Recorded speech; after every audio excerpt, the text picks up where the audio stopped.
Hi everyone, it's Tracey, and today we're talking about the top 3 mistakes that people make when setting up a business. And this is episode 2, and we're talking about now your company documents. So whether you're a sole trader, a partnership, a trust, or a company, which is a PTY LTD type company, you need to make sure that the company actually has, and I'm going to reference your business, actually has the right documentation that is actually suited for your personal needs.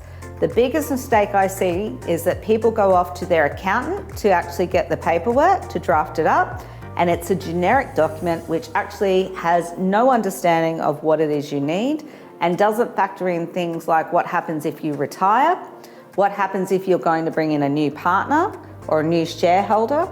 It doesn't have any of those issues, or even what happens if you die or somebody in the business dies.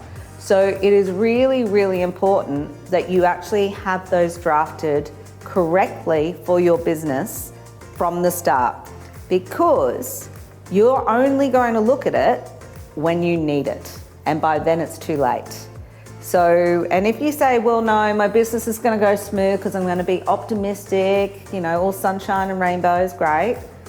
You're always going to need it, because at some point you're going to have to retire. And that means you're either going to have to sell your business, or you're going to have to pass it on to someone, or you're going to have to shut it down.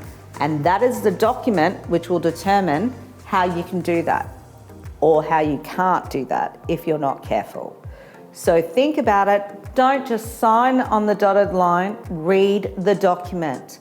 Remember, an accountant is not a lawyer. They are setting it up solely for financial purposes. Lawyers actually do documents for legal purposes. Very different angles there. So make sure that you've actually protected yourself so that when it comes time to you needing those documents, it's really clear. So that was episode 2, and I really look forward to seeing you in our next episode, where we're going to talk about contracts and your terms of trade, and how the big mistake people make is when they're vague. So I look forward to speaking to you further about that next time. See you later.